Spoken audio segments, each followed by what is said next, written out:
بسم اللہ الرحمن الرحیم۔ حضرت صفیہ نے کہا کہ میں اپنے بھائی کی لاش دیکھ کر انتہائی صبر اور ہمت سے کام لوں گی۔ ایک اور آواز گونجی، میرے چچا حمزہ نے قرابت کا حق ادا کیا اور نیک اعمال کرنے میں سبقت لے گئے۔ یہ وہ جملہ ہے جسے نبی کریم آقا دو جہاں رؤوف الرحیم حضرت محمد صلی اللہ علیہ وآلہ وسلم اکثر دہرایا کرتے تھے۔ حضرت حمزہ رضی اللہ تعالی عنہ کی شخصیت کی گہری تاثیر اور مقبولیت اس قدر زیادہ تھی کہ صحابی اپنے بچوں کے نام ان کے نام سے موسوم کرتے تھے۔ ناظرین اکرامی، سوال تو یہ ہے کہ اتنے بلند مرتبے اور نامور اسلامی شخصیت کی آخر 2 دفعہ قبر کیوں کھولی گئی؟ یہ تو سبھی جانتے ہیں کہ پیارے آقا محمد مصطفیٰ صلی اللہ علیہ وآلہ وسلم اپنے چچا سے بے حد محبت کیا کرتے تھے۔ ایک دفعہ ایک صحابی بارگاہ نبوت میں حاضر ہو کر عرض کرنے لگے، یا رسول اللہ صلی اللہ علیہ وآلہ وسلم، میرے ہاں لڑکے کی ولادت ہوئی ہے، میں اس کا کیا نام رکھوں؟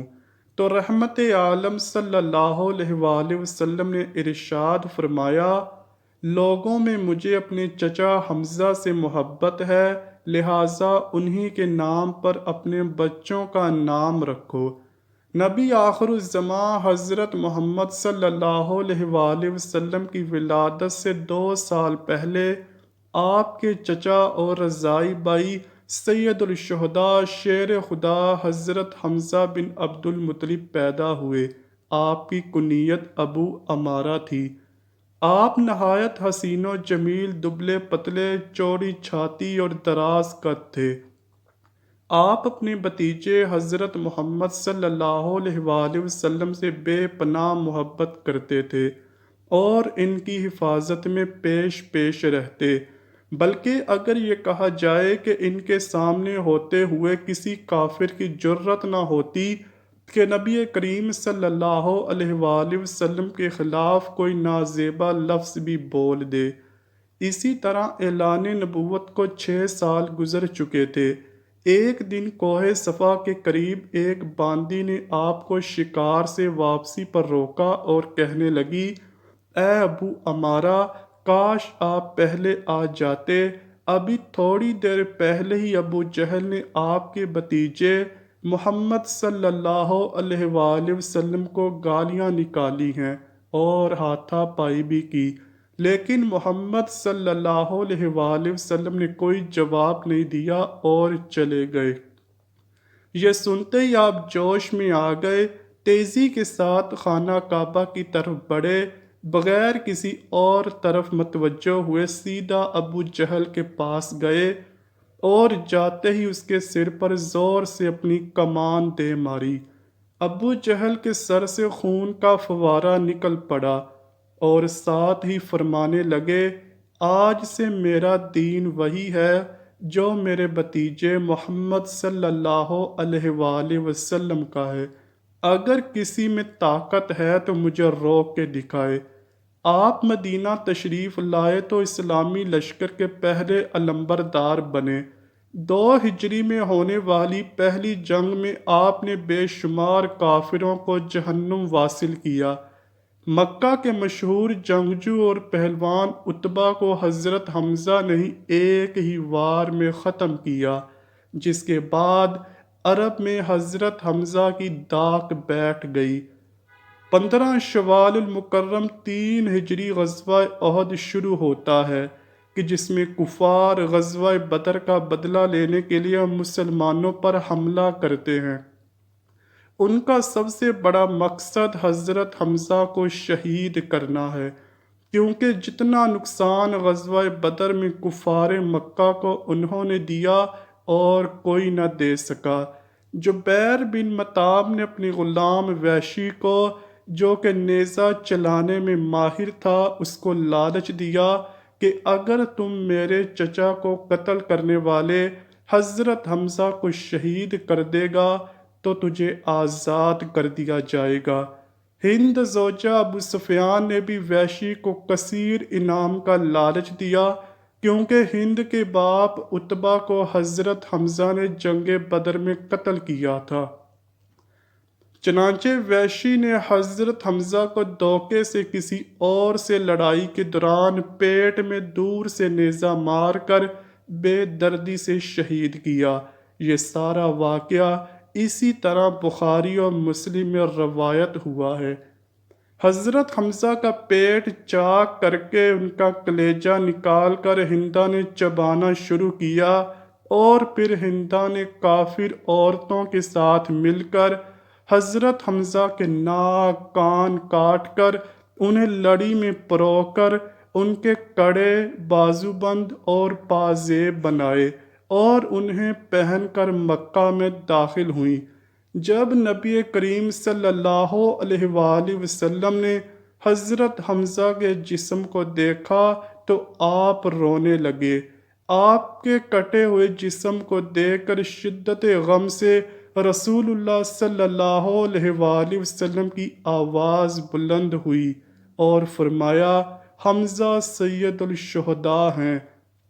مسلمانوں، ذرا ایک دفعہ اس منظر کو سامنے لاؤ کہ جب حضرت حمزہ کی بہن حضرت صفیہ کو پتہ چلا کہ ان کے بھائی شہید ہو گئے، وہ ان کو دیکھنے کے لیے آئیں تو حضور نبی کریم صلی اللہ علیہ وآلہ وسلم نے ان کو اپنے بھائی کا کٹا ہوا جسم دیکھنے نہ دیا۔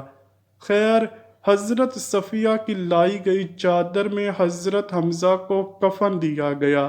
چادر اس قدر چھوٹی تھی کہ سر ڈھانپتے تو پاؤں ننگے ہو جاتے، اگر پاؤں ڈھانپتے تو سر ننگا ہو جاتا۔ اللہ اکبر۔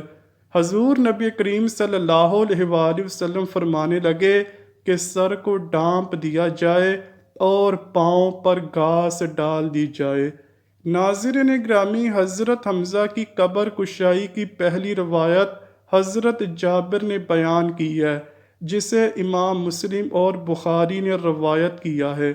حضرت جابر فرماتے ہیں کہ جنگ احد کے 46 سال بعد معاویہ بن ابو سفیان کے دور حکومت میں انہوں نے ایک نہر احد کے مقام پر نکالنے کا حکم صادر کیا۔